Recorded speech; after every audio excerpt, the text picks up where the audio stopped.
Hello everyone. ये phylum protozoan का next topic है जिसमें हम लोग डिस्कस करेंगे न्यूट्रिशन इन प्रोटोजोअन। ठीक है। इसके पहले आपके जनरल कैरेक्टरिस्टिक्स, फिर क्लासिफिकेशन, फिर इसके बाद लोकोमोशन कैसे पॉसिबल है प्रोटोजोअन में, ये सारी चीजें हम लोगों ने डिस्कस कर दी है। और अब ये आपका नेक्स्ट टॉपिक है जिसमें हम लोग डिस्कस करेंगे कि प्रोटोजोअन में न्यूट्रिशन कैसे होता है। जब हम न्यूट्रिशन की बात करते हैं ना, पहले हम जान लेते हैं न्यूट्रिशन होता क्या है।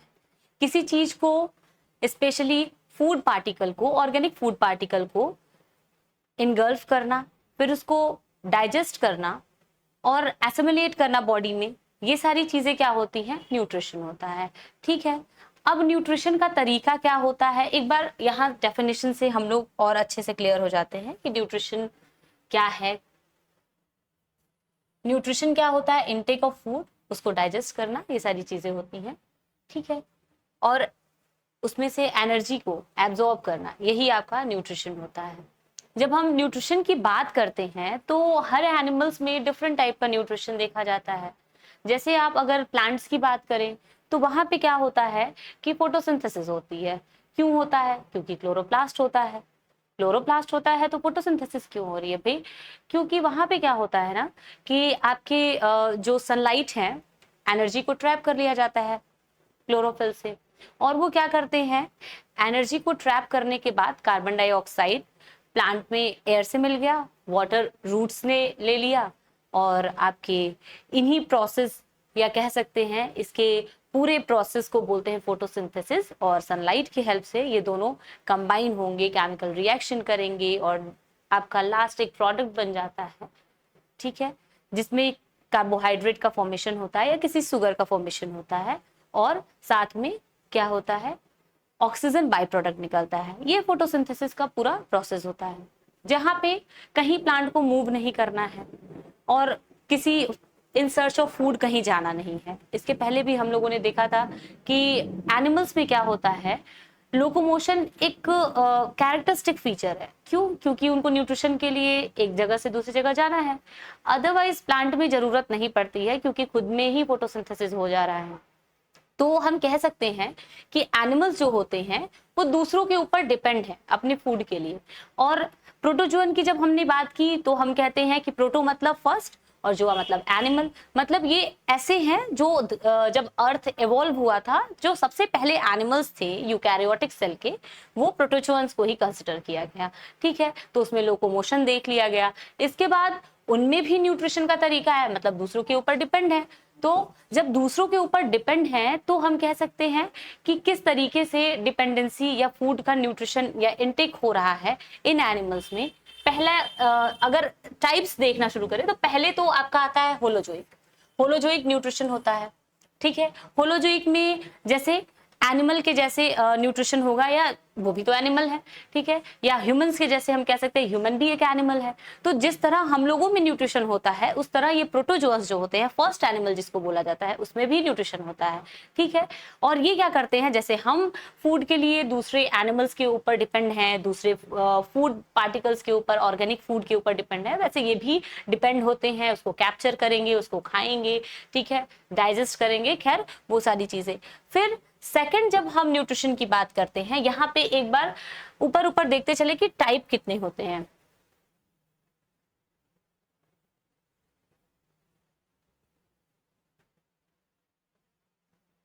एक होता है आपका पिनोसाइटोसिस। ठीक है। पिनोसाइटोसिस की जब हम बात करते हैं तो पिनोसाइटोसिस में क्या होता है, एक सेल में चैनल का फॉर्मेशन होता है जिसके थ्रू सेल क्या करता है, जो भी आपके ऑर्गेनिक फूड मटेरियल हैं उनको कहीं ना कहीं उस चैनल्स के थ्रू ड्रिंक कर लेता है। तो इसको एक तरीके से सेल ड्रिंकिंग का भी प्रोसेस कह सकते हैं। ठीक है। ये आपका एक सेकंड मेथड हो गया न्यूट्रिशन इनटेक का। ठीक है। इसके बाद ये क्या है, होलोफाइटिक न्यूट्रिशन है। ठीक है। थर्ड क्या होता है, होलोफाइटिक न्यूट्रिशन होता है। होलोफाइटिक का मतलब होता है कि ऑटोट्रोपिक न्यूट्रिशन, एक दूसरा नाम दिया जाता है ऑटोट्रोपिक न्यूट्रिशन। और ऑटोट्रोपिक सेम आपके जैसे प्लांट में क्लोरोफिल है, सनलाइट को ट्रैप कर रहा है, फोटोसिंथेसिस कर रहा है, इसी प्रोसेस को होलोफाइटिक न्यूट्रिशन कहते हैं। फिर क्या होता है, आपका फोर्थ जो होता है सेप्रोजोइक न्यूट्रिशन होता है, ठीक है। इसमें क्या होता है कि किसी भी डेड और डिकेइंग ऑर्गेनिज्म, क्या होता है, डेड और डिके कोई भी मटेरियल है या ऑर्गेनिज्म है, उसके ऊपर कोई अदर ऑर्गेनिज्म, स्पेशली आपके प्रोटोजोअन्स जो हैं, वो क्या करते हैं, फीड करना शुरू करते हैं, ठीक है। तो सेप्रोजोइक डेड डिकेइंग ऑर्गेनिज्म के ऊपर फीड करते हैं, मतलब किसी को नुकसान नहीं पहुंचाएंगे, और बाहर के जितने भी डेड डिके में आपके वुड लॉग्स भी आ सकते हैं, लकड़ी का कट्ठर है कहीं, या फिर सड़ा हुआ कहीं कह सकते हैं लीफ है, या अदर ऑर्गेनिक मैटर्स हैं, सब्जी का कोई छिलका है या सब्जी है, उनके ऊपर क्या कर रहे हैं, वो फीड कर रहे हैं, ठीक है। ये सेप्रोजोइक मोड ऑफ न्यूट्रिशन है, यहाँ किसी को हार्म नहीं पहुंचाते हैं वो, ठीक है। इसके बाद फिफ्थ क्या है, पैरासिटिक न्यूट्रिशन होता है। पैरासिटिक न्यूट्रिशन में क्या होता है, यहाँ पे क्या होता है कि ये भी दूसरे ऑर्गेनिज्म के ऊपर क्या होते हैं, प्रोटोजोअन्स जो हैं दूसरे ऑर्गेनिज्म के ऊपर डिपेंड होते हैं, अपने फूड को वहां से लेंगे, ठीक है, और क्या करते हैं, वो होस्ट को क्या करते हैं, नुकसान पहुंचाते हैं, ठीक है। उनके सेल से एक तो न्यूट्रिशन भी लेते हैं, उनके सेल को डिस्ट्रॉय भी करते हैं, बर्बाद भी करते हैं, ये पैरासिटिक का नेचर होता है। फिर एक आता है आपका कोप्रोजोइक का स्पेशली मतलब होता है कि किसी डंक पे या फिर कह सकते हैं किसी ऑर्गेनिक वेस्ट पे, ठीक है, नाइट्रोजनस वेस्ट पे क्या करे, कोई प्रोटोजोअन्स उस पे जाए और उसको फीड करे, ये सारी चीजें, डंक मतलब गोबर हो गया, ठीक है, उसके ऊपर क्या करते हैं, ये फीड करना शुरू करते हैं, तो ये सब क्या होता है, या फीकल मैटर कह सकते हैं, ठीक है। तो इनके ऊपर जब वो क्या करते हैं, अपना न्यूट्रिशन शो करते हैं, तो इसको कोप्रोजोइक मोड ऑफ न्यूट्रिशन कहते हैं। इसके बाद एक आता है आपका जो है mixotrophic mode of nutrition. Myxo का मतलब ही होता है कुछ मिक्स टाइप का न्यूट्रिशन हो रहा है। मिक्स में क्या होता है कि आपके एक सबसे पहले क्या होता है कि होलोफाइटिक और होलोजोइक दोनों ही मिलके क्या करते हैं, मिक्स, मतलब दोनों ही न्यूट्रिशन किसी एनिमल में देखा जाए तो ऐसे जो न्यूट्रिशन के टाइप होते हैं इसको मिक्सोट्रॉपिक कहते हैं, ठीक है। मिक्स न्यूट्रिशन या कह सकते हैं mix type of nutrition show करता है। ये आपका सारा न्यूट्रिशन का टाइप था, ठीक है। अब हम लोग एक एक करके सारे न्यूट्रिशंस को पढ़ते हैं कि किस तरीके से एक एक न्यूट्रिशन होता है और कैसे ये न्यूट्रिशन पॉसिबल होते हैं ऑर्गेनिज्म में, ठीक है।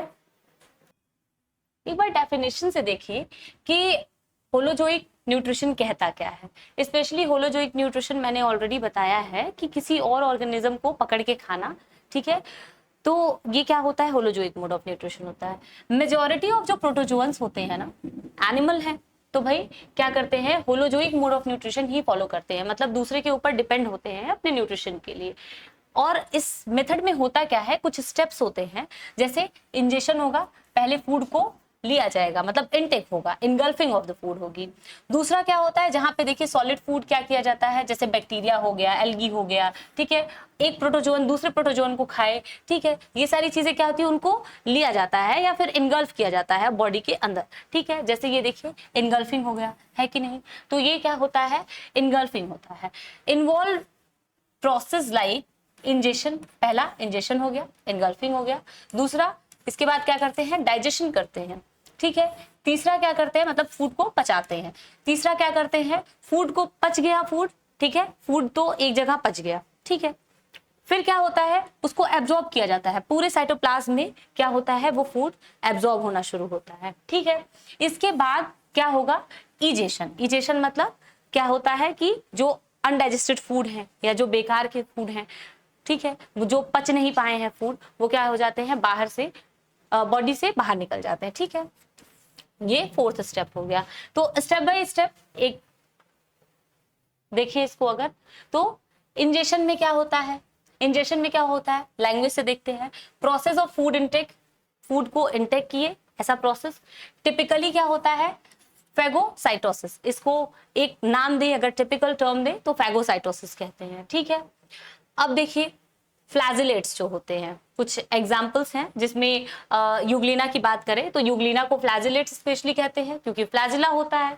तो फ्लैजिला क्या करता है, एक तो हमने पढ़ा था लोकोमोशन में कि फ्लैजिला क्या करता है, लोकोमोशन में हेल्प करता है। दूसरा क्या काम होता है फ्लैजिला का, फूड के कैप्चर में भी हेल्प करता है। जैसे यूग्लिना का अगर आप स्ट्रक्चर देखें इस तरीके से है, तो ये फ्लैजिला जो निकला हुआ है ना, इसका एक और काम होता है। ये क्या करता है, अगर कोई छोटा प्रोटोजोअन है, फूड पार्टिकल है ऑर्गेनिक, तो इस फ्लैजिला के हेल्प से इसको कैप्चर करेगा और कैप्चर करके बॉडी के अंदर लेके आता है। ठीक है, ये फ्लैजिला के हेल्प से क्या करते हैं, फूड को अंदर की तरफ कैप्चर करेंगे।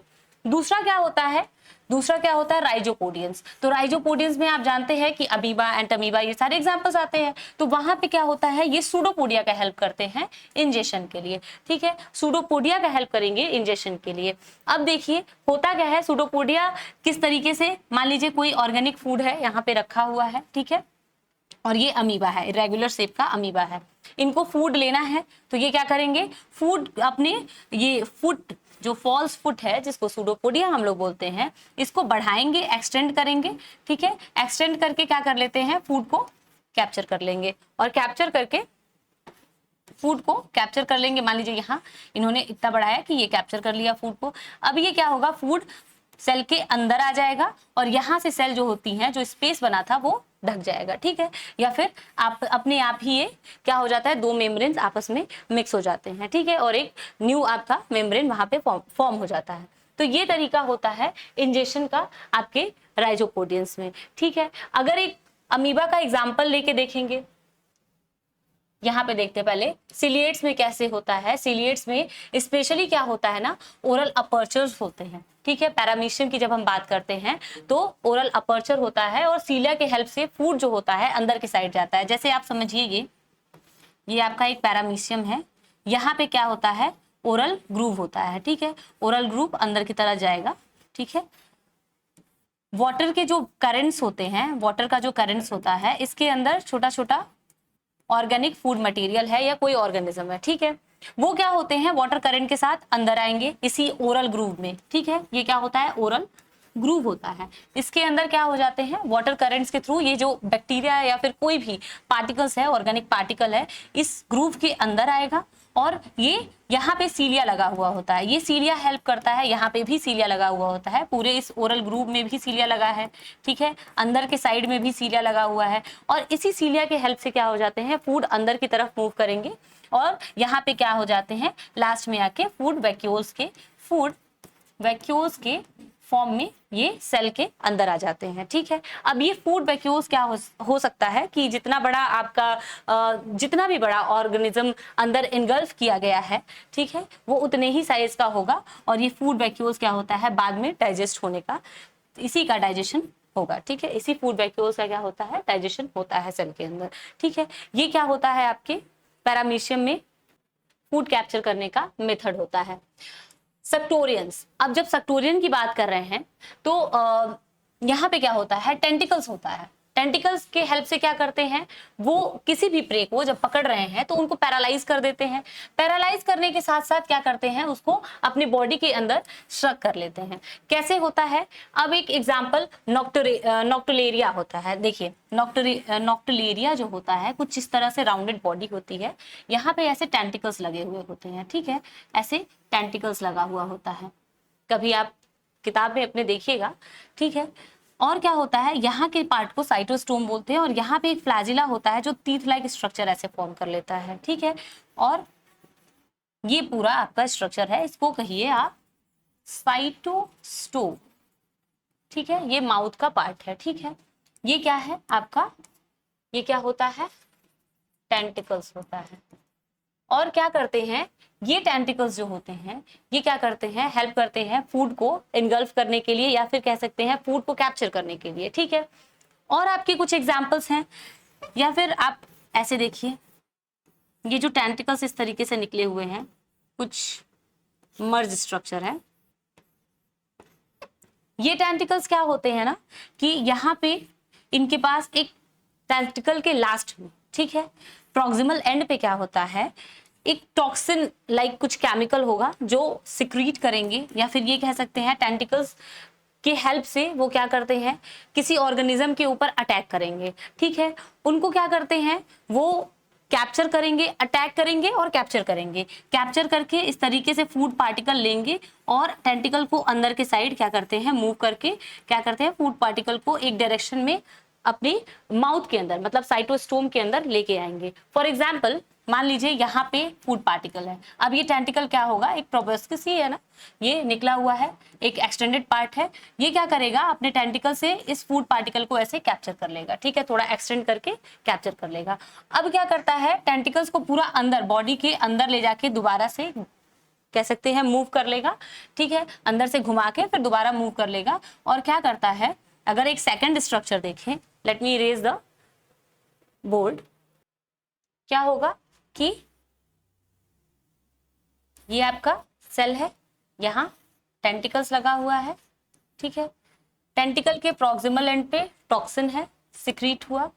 अब यहाँ पे कोई मान लीजिए ऑर्गेनिक फूड है या कोई भी प्रोटोजोन है या बैक्टीरिया है या कुछ भी हो सकता है, ठीक है, इट कुड बी बैक्टीरिया, ठीक है, प्रोटोजोआ, अदर छोटे एनिमल्स, ठीक है, ये क्या होते हैं। अब ये टेंटिकल क्या करेगा, अपना टेंटिकल थोड़ा सा और एक्सटेंड करेगा और ये फूड पार्टिकल को अपने टेंटिकल से कहते हैं खींच लेगा, ठीक है, खींच के अब ये टेंटिकल्स क्या करता है, अंदर की साइड आएगा, अंदर की साइड आया ना टेंटिकल मुड़ के, तो जब अंदर की साइड ये टेंटिकल मूव करेगा ना, तो ये क्या करता है, फूड पार्टिकल को एक डायरेक्शन में लेके आएगा, और डायरेक्शन कहाँ, साइटोस्टोम में लेके आएगा, ठीक है, और साइटोस्टोम में क्या होता है, ये फूड जो हो जाते हैं आएंगे और इसके बाद फूड वैक्यूल्स का फॉर्मेशन करते हैं। ये क्या करता है, फिर फूड वैक्यूल का फॉर्मेशन करेगा और इसी फूड वैक्यूल जो होते हैं बाद में डाइजेस्ट हो जाते हैं। तो ये आपका डिफरेंट तरीका होता है फूड के एजेशन में, डिफरेंट टाइप ऑफ प्रोटोजोन्स का, ठीक है।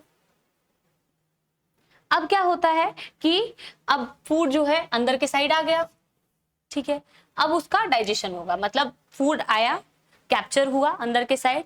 अच्छा, एक जैसे सिलिएट्स की बात अगर हम कर ले, तो वहां पे क्या हो रहा था, वाटर करंट से फूड पार्टिकल अंदर के साइड खींच के चला आ रहा था, ठीक है, वहां पे भी जैसे देखिए क्या हो रहा था, ये पैरामीशियम है, यहाँ पे क्या होता है, ओरल ग्रूव होता है, ठीक है, अंदर के साइड क्या होता है, अब वाटर है, वाटर करंट में क्या है, बहुत सारे बैक्टीरिया है, छोटे ऑर्गेनिक मैटर है, ये ओरल ग्रूव के अंदर आ गए, ओरल ग्रूव के अंदर आ गया, ठीक है, यहाँ पे सीलिया लगा हुआ है।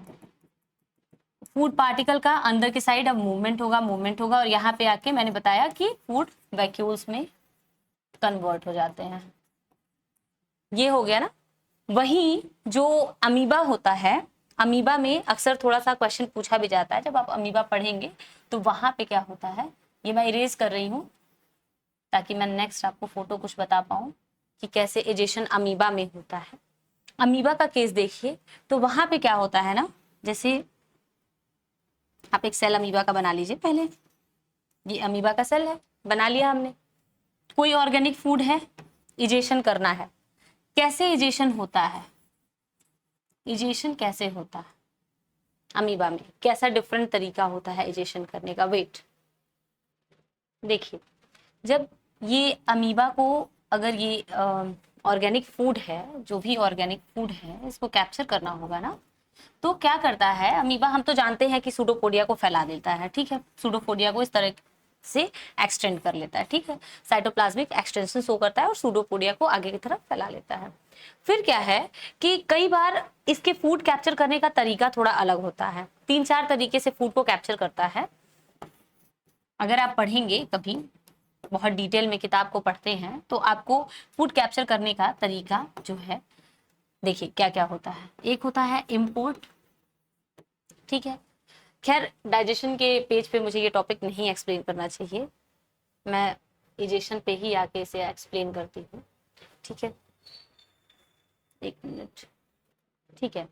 तो अमीबा जो है फूड को क्या किया, कैप्चर कर रहा है, यहाँ फूड है, अमीबा को कैप्चर करना है फूड को, सूडोपोडिया को एक्सटेंड करेगा और फूड को कैप्चर करने के लिए जाएगा, ठीक है। फूड को कैप्चर करने का कौन कौन सा तरीका होता है या इजेशन का कौन कौन सा तरीका होता है, मैंने कहा कि इजेशन मतलब इनगल्फिंग ऑफ द फूड, ठीक है, फूड पार्टिकल को इनगल्फ करना, इसी को तो इजेशन कह रहे हैं। तो कौन कौन से टाइप आते हैं, पहला होता है इम्पोर्ट टाइप आता है, ठीक है, दूसरा क्या होता है, सरकमफ्यूलेंस टाइप होता है, ठीक है, एक आपका होता है सरकमवैलेंस टाइप होता है, ठीक है, एक आपका क्या टाइप होता है, एक आपने पढ़ा ABCD, ये टाइप ऑफ इजेशन है, और किसमें है ये टाइप ऑफ इंजेशन? इंजेशन किसमें है? ये अमीबा में, अमीबा में टाइप ऑफ इजेशन की बात हम लोग कर रहे हैं, ठीक है।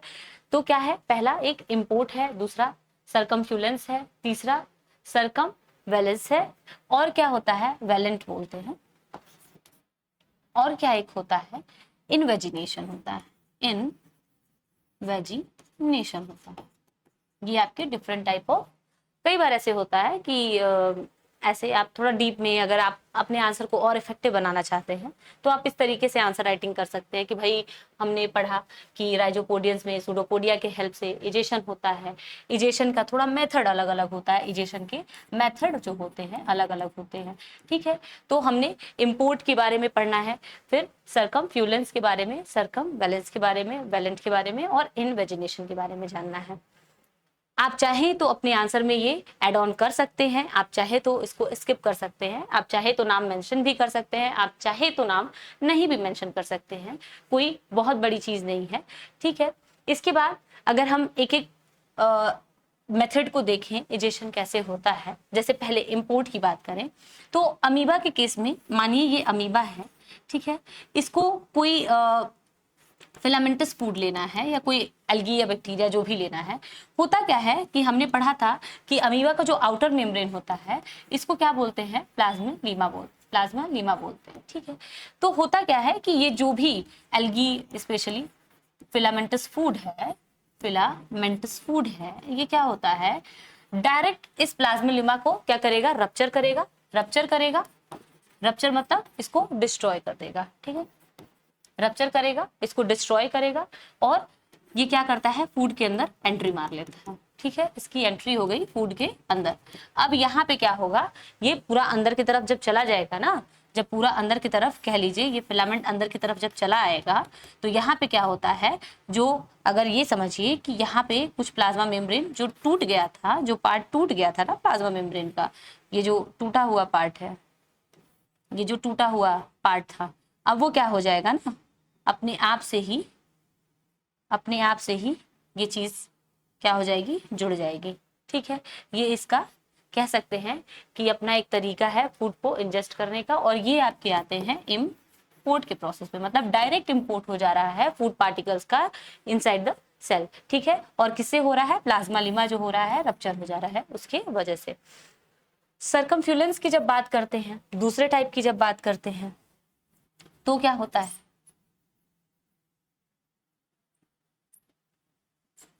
यहां पे क्या होता है, एक मिनट, यहाँ पे क्या होता है ना कि जो अमीबा है, यहां से देखिए, अमीबा क्या करेगा, कोई ऑर्गेनिक फूड पार्टिकल है उसको खाना है, तो क्या करेगा, उसको जाके पूरा अच्छे से ट्रैप कर लेता है, मतलब अमीबा क्या करता है, पूरे उस ऑर्गेनिक पार्टिकल को एक कप लाइक स्ट्रक्चर में अच्छे से ट्रैप कर लेगा, ठीक है। इस तरीके से वो क्या करता है, पूरे पार्टिकल को अंदर की तरफ एक कप लाइक स्ट्रक्चर में क्या कर लेता है, ट्रैप कर लेता है, और फूड पार्टिकल को अंदर की साइड खींच लेता है, ठीक है। और ये कप लाइक पार्टिकल आप यहाँ कह सकते हैं कि ये अमीबा है, और ये कप अब अंदर आ चुका है, या फूड जो है अंदर आ चुका है, और यहाँ प्लाज्मा मेम्ब्रेन अपने आप से, जो यहाँ से टूट चुके थे वो अपने आप से क्या हो जाएंगे, जुड़ जाएंगे, ठीक है। ये आपके इन सरकमफ्यूलेंस के केस में होता है। वहीं जब आप सरकमवेलेंट की बात करते हैं तो क्या होता है, वहां पे देखते हैं, जैसे आपने यहाँ देखा कि कैसे कप लाइक स्ट्रक्चर पूरा इनसाइड जो है आ गया है, ठीक है। यहाँ पे क्या होता है ना, सरकमवेलेंस की जब हम बात करते हैं तो जो अमीबा होता है, ठीक है, वो क्या करता है, फूड पार्टिकल को अगर उसको इनगल्फ करना है तो पूरा उसको एकदम कप के जैसे ट्रैप नहीं करेगा, या मतलब कह सकते हैं कि पूरी तरीके से उससे अटैच नहीं होगा, जो भी फूड वो पकड़ रहा है उससे अटैच नहीं होता है। क्या करता है कि एक डिस्टेंस बना के वहां एक कप का फॉर्मेशन करेगा, और इस कप के अंदर, या फिर कह लीजिए इस एक सर्कल के अंदर उसको इनगल्फ कर लेगा, ठीक है। सूडोपोडिया के एक्सटेंशन से दोनों ही बन रहे हैं, लेकिन यहाँ पे क्या होता है ना, सरकमफ्यूलेंस में वो अमीबा जो भी फूड पार्टिकल है उसको बहुत ही कह सकते हैं हैवीली ट्रैप कर लेता है, या पूरा अच्छे से उसको ग्रिप कर लेता है। यहाँ पे ग्रिपिंग का कह सकते हैं कि जो फूड पार्टिकल है उसको ग्रिप करने का नहीं, उसको बस कह सकते हैं घेर लेता है, ठीक है। तो और क्या करेगा, एक फूड वैक्यूल के फॉर्म में फिर अंदर के साइड ले लेता है। यहाँ पे ग्रिप करेगा फूड वैक्यूल, तो यहाँ भी बनाता है, यहाँ भी फूड वैक्यूल बना रहा है, कोई दिक्कत नहीं है, ठीक है। लेकिन यहाँ ग्रिपिंग नहीं होती है, ठीक है, अटैचमेंट नहीं होता है प्लाज्मा लिमा का टू द ये फूड पार्टिकल्स से, ठीक है। ये आपके सर्कमवेलेंस के टाइम में होता है। वही इनवेजिनेशन का जब हम केस बोलते हैं ना, तो अमीबा क्या करता है, एक ट्यूब लाइक स्ट्रक्चर बनाएगा। अमीबा क्या करता है, जो एक्टोप्लाज्म होते हैं, स्पेशली जो एक्टोप्लाज्म होते हैं अंदर के, ठीक है, अमीबा का ये मान लीजिए बाहर का एक्टोप्लाज्म है, ये एक्टोप्लाज्म क्या है हो जाएगा, अंदर की साइड इन्वेजिनेट हो जाएगा, अंदर की साइड थोड़ा धस जाएगा, ठीक है। अंदर की साइड धसा तो ये क्या हो गया, इन्वेजिनेशन हुआ कि नहीं, और इसी इन्वेजिनेशन में कोई भी फूड पार्टिकल यहाँ है ना, उसको क्या कर लेगा, अंदर की तरफ खींच लेगा। और साथ ही साथ इसके जो एक्टोप्लाज्म होते हैं ना, जो एक्टोप्लाज्म होते हैं वो कुछ टॉक्सिक केमिकल सिक्रीट करते हैं, ठीक है, जिसकी वजह से क्या होता है, ये जो फूड पार्टिकल है वो क्या हो जाता है, अंदर के साइड कह सकते हैं उसको इन्फेक्ट करेगा और अंदर के साइड इन्वेजिनेट करना शुरू करता है, और ये फूड पार्टिकल अंदर के साइड आना शुरू हो जाएंगे, और अंदर के साइड आएंगे तो एक फूड वैक्यूल्स में कन्वर्ट हो जाते हैं। अब देखिए फूड वैक्यूल बन गया है, इसी फूड वैक्यूल का डाइजेशन होता है, ठीक है। कहीं भी क्या होता है, सबसे पहले फूड का इजेशन होगा, ठीक है, चाहे वो पैरामीशियम के केस में देख लीजिए, यूग्लिना के केस में देख लीजिए, चाहे वो फ्लैजिला से ही क्यों नहीं पकड़ रहा है, ठीक है, चाहे सूडोपोडिया के हेल्प से। हाँ, इनगल्फिंग का मेथड अलग अलग हो सकता है, जहां पे आपने ये चारों मेथड अलग अलग देखे हैं, लेकिन हर बार जब फूड को इंजेस्ट कर ले रहा है ना, तो इंजेशन के बाद फूड के इंजेशन के बाद एक फूड वैक्यूल का फॉर्मेशन होता है। मतलब जो भी फूड आया है जिस भी साइज का, it could be very short, it could be थोड़ा सा जैसे बड़ा हो सकता है, साइज कैन बी वेरी, ठीक है। फूड वैक्यूल्स के साइज क्या हो सकते हैं, वेरी हो सकते हैं, डिपेंड उस पे करेंगे किस तरीके का ऑर्गेनिक मैटर को पकड़ के अंदर इंजेस्ट किया हुआ है, ठीक है, इंजेशन किस तरीके के फूड पार्टिकल्स का हुआ है। इसके बाद यही फूड वैक्यूल्स क्या हो जाते हैं, यही फूड वैक्यूल जो होगा, इसको फूड वैक्यूल अगर हम बोलते हैं, तो ये क्या हो जाते हैं, अब इन्हीं का डाइजेशन होना शुरू होगा, ठीक है। अब इसके डाइजेशन कैसे होते हैं, अब यहां से हम लोग देखना शुरू करते हैं। होप कि आपको अभी तक इजेशन का सब कुछ समझ में आ गया होगा कि कैसे फूड को इनटेक हो रहा है, या मतलब फूड वैक्यूल्स बन कैसे रहा है, और इन्हीं फूड वैक्यूल का अब डाइजेशन होगा। यहाँ से क्या होता है, स्टेप आपको बहुत क्लियरली समझ में आएगा। कई बार हम लोग ये कंफ्यूज हो जाते हैं कि फूड वैक्यूल्स सेल के बाहर होता है या फिर कैसे वो बनता है, ठीक है। तो ये सारी चीजें बन कैसे रहा है ये आपको पता चल गया। अब डाइजेशन उसी फूड का होना है जो भी ऑर्गेनिक फूड इसने सेल ने ले रखा है, ठीक है। क्या होता है कि डाइजेशन में क्या होता है, जो भी आपके फूड वैक्यूल्स है ना, जो अंदर आ गए हैं सेल के, होता क्या है, अब उनका डाइजेशन शुरू होगा। डाइजेशन के टाइम में क्या होता है, डाइजेशन थोड़ा सा 2 स्टेप बस आपको याद रखना है, पूरे डाइजेशन में आपको 2 स्टेप याद रखना है, उससे ज्यादा कुछ याद रखने की जरूरत नहीं है, और आप एकदम क्लियर हो जाएंगे कि अगर आपको डाइजेशन लिखना है तो आपको 2 चीज याद क्या रखनी है, ठीक है। देखिए, जो फूड वैक्यूल बना, बॉडी में फूड वैक्यूल का फॉर्मेशन हो गया, ठीक है, ये अमीबा है, फूड वैक्यूल का फॉर्मेशन हो गया। जब इनका डाइजेशन होना होता है, तो जब फूड वैक्यूल बनते हैं ना, उस टाइम में क्या होता है, ये एसिडिक मीडियम का होता है, एसिडिक मीडियम का होगा। लेकिन बाद में क्या हो जाता है, तो एसिडिक मीडियम में क्या होता है, जो ऑर्गेनिज्म है ना इसमें, वो क्या हो जाते हैं, डेड।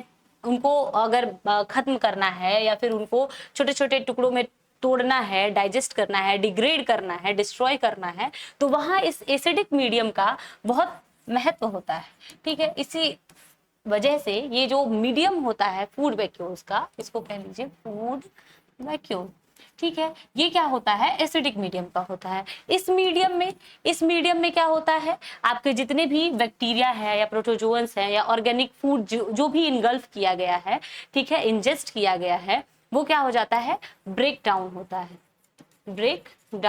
है, ठीक है, या डिस्ट्रॉय होता है। इसके बाद क्या होता है, जब ब्रेक डाउन हो गया, जब आपके जो ऑर्गेनिक जो भी फूड है वो क्या हो गए, ब्रेक डाउन हो चुके हैं। अब क्या होगा, ये जो फूड वैक्यूल है इसका मीडियम चेंज हो जाएगा, ठीक है। ब्रेक डाउन के बाद क्या हो जाता है, फूड वैक्यूल का नेचर चेंज हो जाता है, और किसमें हो जाता है, यहाँ पे देखिए एल्कलाइन हो जाता है, ठीक है। एल्कलाइन का मतलब बेसिक नेचर का हो जाता है, ठीक है, इसको बेसिक नेचर का आप कह लीजिए, मतलब एसिडिक से क्या हुआ है, बेसिक नेचर में चेंज हो गया है। बेसिक नेचर का भी इंपॉर्टेंस है, एसिडिक में तो इसलिए इंपॉर्टेंट था कि वहां पे क्या हो रहा था, ऑर्गेनिज्म का ब्रेकडाउन हो रहा था या डिस्ट्रक्शन हो रहा था। इसके बाद जब बेसिक मीडियम आ जाता है या बेसिक नेचर हो जाता है, अल्कलाइन मीडियम आ जाता है, यहाँ पे क्या होता है, अब डाइजेशन का मेन पर कह सकते हैं फंक्शन शुरू होता है। यहाँ से जो भी अब ऑर्गेनिक फूड, जैसे आपको पता है कि जितने भी हम लोगों के सेल है ना, सारे ऑर्गेनिक हैं, ठीक है।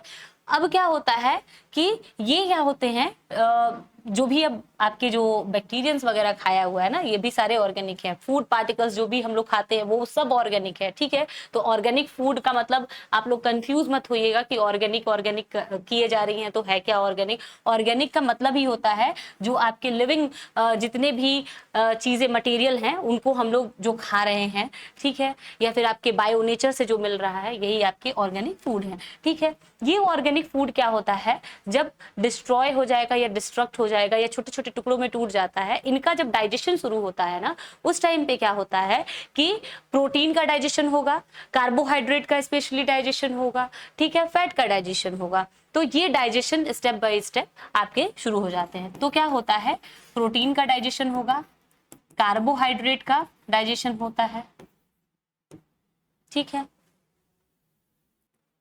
हाइड्रेट का, ठीक है, डाइजेशन होता है, ठीक है, और लिपिड का डाइजेशन होता है, या इसको फैट का डाइजेशन बोलते हैं, ठीक है। ये सारे डाइजेशन आपके होते हैं, ठीक है। एक मिनट, मैं आपको फिर से एक क्लियर बोर्ड से समझाऊं तो आपको, आई रियली होप कि आपको अभी तक जितना मैंने समझाया है ना वो समझ में आ गया होगा। तो मैंने कहा कि अमीबा है, फूड को इंजेस्ट कर लिया, आपके फूड वैक्यूल का फॉर्मेशन हो गया, ठीक है, फूड वैक्यूल का फॉर्मेशन हो गया। ये फूड वैक्यूल अब क्या होता है, अब क्या होता है, पहले तो एसिडिक मीडियम का होता है, ठीक है, एसिडिक मीडियम का होता है, जहां पे आपके बैक्टीरिया या जो भी ऑर्गेनिक फूड इन्होंने ले रखा है ना, फूड वैक्यूल्स में क्या होता है, ऑर्गेनिक फूड होता है, ऑर्गेनिक मटेरियल होता है। और यही ऑर्गेनिक मटेरियल पहले क्या होते हैं, क्या होते हैं, डिस्ट्रॉय होते हैं। ये ऑर्गेनिक मटेरियल क्या होते हैं, पहले डिस्ट्रॉय होंगे और डिस्ट्रॉय हो जाएंगे, किसके हेल्प से, एसिडिक मीडियम के हेल्प से।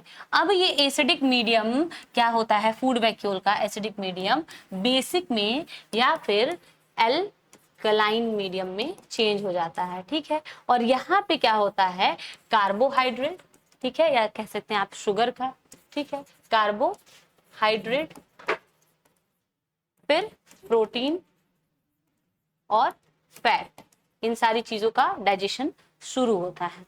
तो ये आपके क्या हो जाते हैं, डाइजेशन का मेथड हो गया। अब देखिए लैंग्वेज से डाइजेशन कहाँ होता है, इंट्रासेलुलरली, मतलब सेल के अंदर होता है, सेल के अंदर हो रहा है, ठीक है। और किसका हो रहा है, फूड वैक्यूल्स के फॉर्म में हो रहा है। इनिशियली क्या होता है, एसिडिक मीडियम होता है, क्या करता है, प्रे को, मतलब जितने ऑर्गेनिक प्रे लिए गए हैं उनको किल करने का काम होता है। यहाँ पे क्या होता है, फिर वो देन बिकम एल्कलाइन, इसके बाद एल्कलिन में बन जाता है। और क्या होता है, फॉर डाइजेशन, मतलब डाइजेशन के लिए एल्कलाइन मीडियम में कन्वर्ट हो जाता है। और वहां पे क्या होता है, आपके अमाइलेज, ठीक है, जो कार्बोहाइड्रेट को तोड़ते हैं, प्रोटीएज जो प्रोटीन को तोड़ते हैं, लाइपेज जो फैट को तोड़ते हैं, ये सारे एंजाइम काम करेंगे, इन तीनों चीजों को तोड़ना शुरू करेंगे और फूड कह सकते हैं ऑर्गेनिक से अब क्या हो रहा है, सिंपलेस्ट फॉर्म में कन्वर्ट हो गया है, कॉम्प्लेक्स से सिंपलेस्ट फॉर्म में कन्वर्ट हो गया है। नेक्स्ट स्टेप क्या होता है, एब्जॉर्प्शन का। ऑब्वियस सी बात है कि डाइजेस्ट हो गया है तो एब्जॉर्प्शन भी तो होगा, और एसिमिलेशन, दोनों ही वर्ड्स अलग अलग हैं, दोनों में कंफ्यूज नहीं होना है, ठीक है। एब्जॉर्प्शन का क्या मतलब होता है कि फूड वैक्यूल्स में आपके क्या हो गए हैं, फूड जो है कॉम्प्लेक्स से, मतलब कार्बोहाइड्रेट से सिंपलेस्ट फॉर्म में कन्वर्ट हो गए हैं। अब ये कार्बोहाइड्रेट या जो भी चीजें बनी हुई है ना, ये अब मूव करना शुरू करेंगी, किस साइड मूव करना शुरू करेंगी, मतलब डाइजेस्टेड जितने भी फूड पार्टिकल हैं वो किधर मूव करना शुरू करेंगी, आपके सेल के एक्टोप्लाज्म में, ठीक है ना। क्या होता है, या इसको आप पूरा कंसिडर करिए तो आप कह सकते हैं साइटोप्लाज्म, यहाँ पे ये क्या करना शुरू करेंगी, मूव करना शुरू करेंगी, और धीरे धीरे आपके साइटोप्लाज्म में ये जितने भी फूड पार्टिकल डाइजेस्ट हो चुके हैं आपके फूड वैक्यूल से वो क्या होंगी, आपके एक्टोप्लाज्म में धीरे धीरे एब्जॉर्ब होना शुरू हो जाएंगी। अब एब्जॉर्प्शन तो हो गया, इसको जब साइटोप्लाज्म यूज करेगा, साइटोप्लाज्म में आपने पढ़ा है कि सारे क्या होते हैं, माइटोकॉन्ड्रिया हो गया, राइबोसोम हो गया, ठीक है, एंडोप्लाज्मिक रेक्टिकुलम हो गया, गोल्जी बॉडीज हो गए, ये सारे जितने भी ऑर्गेनेली है ना, सेल के पार्ट्स हैं। अब क्या करेंगे, ये जो डाइजेस्टेड या कह सकते हैं एब्जॉर्ब फूड मटेरियल है, डाइजेस्ट होने के बाद जो एब्जॉर्ब हो गए हैं फूड मटेरियल एक्टोप्लाज्म में, अब ये क्या होते हैं, यूज होना शुरू होंगे इस ऑर्गेनली से। तो इस प्रोसेस को बोलते हैं एसिमिलेशन। मतलब कि आप कह सकते हैं एब्जॉर्प्शन का यही मतलब हो गया कि आपके जो डाइजेस्टेड फूड हैं वो क्या हो रहे हैं, एक्टोप्लाज्म में एब्जॉर्ब हो रहे हैं, लेकिन अभी तक उसका यूज नहीं किया गया है। तो एसिमिलेशन में क्या होता है, जो सेल होते हैं, अब सेल ऑर्गेनली होते हैं, सॉरी यूनिसेलुलर होते हैं, सेल में अब सेल ऑर्गेनली होगा, वो उसको यूज करना शुरू करेगा, मतलब डाइजेस्टेड फूड को यूज करना शुरू करेगा। जैसे माइटोकॉन्ड्रिया एटीपी बनाने में हेल्प कर दिया, सेल रेस्पिरेशन में हेल्प कर सकता है, फर्दर ऑन और डाइजेशन होगा तो ये क्या हो सकते हैं, फूड आपके डिफरेंट फॉर्म में यूज होना शुरू हो जाएंगे। ठीक है, तो आपका जितना भी प्रोसेस है ना, ये सारी चीजें एसिमिलेशन में के केस में क्या होता है कि आपका एनर्जी का यूज होना या फूड का यूज होना, ये प्रोसेस होता है। अब देखिए डाइजेस्टेड फूड जो होते हैं, यहाँ से लैंग्वेज देखते हैं, डिफ्यूज हो जाता है सेल के अंदर या एंडोप्लाज्म के अंदर, ठीक है, फॉर मेटाबॉलिक यूजेस। ठीक है, अब मेटाबॉलिक यूजेस के लिए यूज मतलब क्या हो रहा है, वो डिफ्यूज हो रहा है। तो डिफ्यूजन तक तो हम कह दिए कि एब्जॉर्प्शन हो रहा है एंडोप्लाज्म के अंदर, फिर यूज होना शुरू हो जाए तो इसको क्या बोलेंगे, एसिमिलेशन। ठीक है, होप आपको ये चीजें क्लियर हो गई होंगी। ठीक है, थोड़ा सा बोर्ड क्लियर कर लेते हैं, वेट। और जो एक्सेस फूड होता है वो भी क्या होता है, स्टोर होना शुरू हो जाता है ग्लाइकोजन या फैट ड्रॉपलेट्स के फॉर्म में, पैरामाइलन के फॉर्म में। ठीक है, ये सारी चीजें क्या है, एक्सेस फूड मटेरियल का डिफरेंट फॉर्म है जहां डिपोजिशन होना शुरू होता है या पॉसिबिलिटी आप देख सकते हैं। ठीक है, अब क्या है कि फूड क्या हो गया, इंजेस्ट हो गया, उसका डाइजेशन हो गया, एब्जॉर्प्शन हो गया एंडोप्लाज्म में, इसके बाद उसका एसिमिलेशन भी हो गया। तो क्या सारे के सारे जितने फूड खा लिए हैं वो डाइजेस्ट हो गए क्या? जो चीजें नहीं डाइजेस्ट हुई या जो चीजें वेस्टफुल हैं उसमें, वो क्या होता है, अब उसको बॉडी से बाहर भी तो निकालना है। तो ये जो फूड जैसे देखिए अमीबा के केस में देखते हैं, होता क्या है, वैक्यूल्स हैं, वो क्या करता है ना, साइटोप्लाज्म में घूमता रहता है। ठीक है, स्ट्रीम करता रहेगा धीरे धीरे। अब पहले डाइजेशन हो गया, फिर क्या है कि अब फूड पार्टिकल एब्जॉर्ब होना शुरू हो गया, एब्जॉर्ब भी हो गया, एसिमिलेट, ठीक है, एसिमिलेट भी हो गया। तो जैसे जैसे एब्जॉर्प्शन होता रहेगा ना, वैसे वैसे ये जो वैक्यूल्स हैं, फूड वैक्यूल जो है इसका साइज क्या हो जाएगा, घट जाएगा। घट जाएगा क्यों भाई, एसिमिलेशन तो हो गया ना, एब्जॉर्प्शन हो गया। ठीक है, एब्जॉर्प्शन हो गया, एब्जॉर्प्शन के बाद क्या होगा, जितने भी फूड पार्टिकल है अब तो सेल के अंदर एब्जॉर्ब हो गए, तो अब क्या होगा, साइज जो होगा फूड वैक्यूल्स का रिड्यूस हो जाएगा। फूड वैक्यूल का साइज क्या हो जाता है, रिड्यूस हो जाता है, मतलब घट जाता है, क्योंकि एब्जॉर्प्शन हो चुका है पूरे सेल में। अब ये जो रिड्यूस साइज का जो फूड वैक्यूल है ना, ये क्या करता है, अनडाइजेस्टेड फूड को क्या किया रहता है, रखा रहता है। ठीक है, अब इसको क्या करना है, अब ये अनडाइजेस्टेड है मतलब वेस्ट प्रोडक्ट है, इसको बाहर निकालना है। इसको जब बाहर निकालना है तो किसी भी साइड से क्या होगा, ये फूड वैक्यूल आएगा, सेल के ऊपर चिपक जाएगा, मतलब सेल के मेम्ब्रेन के ऊपर चिपक जाएगा और अनडाइजेस्टेड फूड को इस फॉर्म में बाहर निकाल देगा। ठीक है, ये आपके अनडाइजेस्टेड फूड है जो आपके फूड वैक्यूल से बाहर निकल गए हैं, आउट ऑफ द बॉडी। ठीक है, ये सारा प्रोसेस आप देख सकते हैं। इसके साथ साथ क्या होता है, यहाँ पे देखिए, एलिमिनेशन ऑफ अनडाइजेस्टेड फूड। ठीक है, और स्पेशली साइटोफाज आपका एक कहीं भी सेल के किसी भी temporary, it could be temporary, it could be permanent, ठीक है, सेल के किसी भी साइड पे क्या होता है, एक एनल स्ट्रक्चर, स्पेशली साइटोफाज को हम लोग एनल स्ट्रक्चर भी बोल सकते हैं, जहां से क्या होता है, आपके जो भी नाइट्रोजनस या फिर कह लीजिए अनडाइजेस्टेड फूड पार्टिकल्स हैं उनका क्या हो, इजेशन हो, मतलब बॉडी से बाहर निकलना हुआ हो, ये आपके क्या होते हैं, साइटोफाज कहलाते हैं, ठीक है। अदर प्रोटोजोअन में क्या होता है कि कुछ प्रोटोजोअन में डायरेक्टली बॉडी सरफेस से ही, ठीक है, ये इस तरीके से बॉडी सरफेस से ही बाहर निकल आए, ठीक है।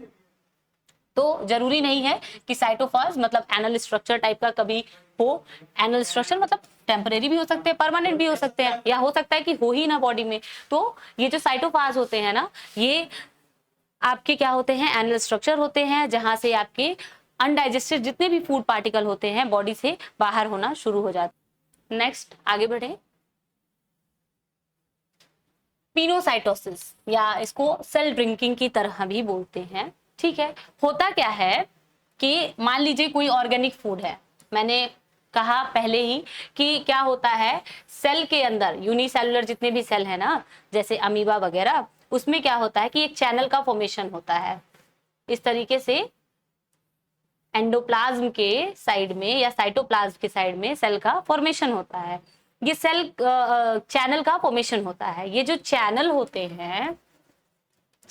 हैं इनका काम क्या होता है, ये जो फूड पार्टिकल्स यहाँ पे बिखरे हुए हैं इसको अंदर के साइड में ट्रांसफर करना, मतलब साइटोप्लाज्म तक ट्रांसफर करना होता है, और फूड वैक्यूल के फॉर्मेशन में इसका हेल्प करना होता है। ये चीज आपके क्या होता है, पिनोसाइट्स में होता है, ठीक है। लैंग्वेज से अगर देखें, सम प्रोटोजोन्स क्या करते हैं, इंजेस्ट करते हैं लिक्विड फूड पार्टिकल्स को, स्पेशली लिक्विड फूड पार्टिकल्स को, और क्या होता है, ये जो जितने भी फूड पार्टिकल हैं लिक्विड हैं अगर, तो ये क्या हो जाते हैं, इस चैनल के थ्रू अंदर के साइड में चले जाएंगे और एक फूड वैक्यूल का फॉर्मेशन कर लेंगे, फूड वैक्यूल का फॉर्मेशन कर लेते हैं, ठीक है। और इसी चैनल को क्या बोलते हैं, पिनोसाइटिक चैनल बोलते हैं, ठीक है। ये क्या करता है, अंदर के साइड में जाएगा और पिनोसोम्स बनाता है, ठीक है, और यही क्या होते हैं, बाद में फूड वैक्यूल के फॉर्म में कन्वर्ट हो जाते हैं। पिनोसोम्स का क्या मतलब है कि बहुत सारे लिक्विड पार्टिकल क्या हुए हैं, अंदर के साइड वैक्यूल्स के फॉर्म में आ गए हैं, यही वैक्यूल्स मिलके छोटा छोटा वैक्यूल जो है कलेक्टिवली एक फूड वैक्यूल का फॉर्मेशन कर लेगा, ठीक है। छोटा छोटा वैक्यूल क्या होता है, मिलके कलेक्टिवली एक लार्ज फूड वैक्यूल का फॉर्मेशन कर लेता है, ठीक है। अब इसी का डाइजेशन होगा, तो पिनोसाइटोसिस भी कह सकते हैं, इजेशन का एक मेथड है, इंजेशन का एक मेथड है, ठीक है। नेक्स्ट देखिए, holophytic mode of nutrition. Holophytic mode of nutrition मतलब ऑटोट्रोपिक मोड ऑफ न्यूट्रिशन, मतलब आपका क्या हो रहा है, यहाँ पे क्लोरोफिल का यूज हो रहा है, जैसे प्लांट में फोटोसिंथेसिस होता है सेम उसी तरीके से फोटोसिंथेसिस होता है। कैसे होता है फोटोसिंथेसिस, वाटर का यूज होगा, कार्बन डाइऑक्साइड का यूज होगा, फोटोसिंथेसिस होगा, सनलाइट का ट्रैप होगा। स्पेशली आपने अगर यूग्लिना का कहीं स्ट्रक्चर अच्छे से देखा होगा तो इस तरीके से यहाँ बीच में न्यूक्लियस होता है, इस तरीके से क्या होता है ना, क्लोरोप्लास्ट जो होता है पूरे सेल में बिखरा हुआ होता है, यही क्लोरोप्लास्ट जो होता है सनलाइट को ट्रैप करता है, ठीक है, सनलाइट को ट्रैप करेगा, और सनलाइट को ट्रैप करके क्या होता है, यहाँ पे फॉर्मूला देखिए, कार्बन डाइऑक्साइड वाटर को यूज करके यहाँ पे क्लोरोफिल जो होते हैं यूवी या फिर इसको सनलाइट बोल सकते हैं, यहाँ पे क्या बनाते हैं, आपके कार्बोहाइड्रेट बनाएंगे, और क्या होता है, यहाँ पे ऑक्सीजन का फॉर्मेशन करेगा, एक बाय प्रोडक्ट का फॉर्मेशन करेगा। ये आपका पूरा जो होता है फोटोसिंथेसिस का प्रोसेस होता है, ये आपने बहुत बार पढ़ा होगा, और स्पेशली यूग्लिना या डाइनोफ्लैजिलेट्स या डाई एटम्स, आप और एग्जाम्पल याद कर सकते हैं डाई एटम्स का, ठीक है, डाइनो फ्लैजिलेट्स का, इन सारे में क्या होता है ना अगर इतने सारे क्लोरोप्लास्ट ना होके उसमें हो सकता है कि क्रोमैटिक पिगमेंट्स हो, ठीक है, क्रोमोसोम्स हो, ये सारे क्या करते हैं ना, आपके पिगमेंट्स जो भी होते हैं वो सनलाइट को ट्रैप करने में, इनहेंस करने में हेल्प करते हैं फोटोसिंथेसिस को, ठीक है ना। नेक्स्ट देखें अगर, तो कुछ प्रोटोजोन ऐसे होते हैं जो जिनके पास क्या होता है ना, कुछ प्रोटोजोन ऐसे होते हैं अच्छा, इसको एक नाम देते हैं, सॉरी म्यूटेशन का तो होता ही है, इसको एक स्पेशली नाम देते हैं सिम्बायोटिक न्यूट्रिशन। खैर वीडियो बहुत लंबा हो जा रहा है, तो सिम्बायोटिक न्यूट्रिशन जो है ये हम लोग नेक्स्ट वीडियो में डिस्कस करेंगे। इसके जस्ट बाद वाला जो वीडियो है ना वो यहीं से स्टार्ट होगा, तो आप घबराइएगा मत।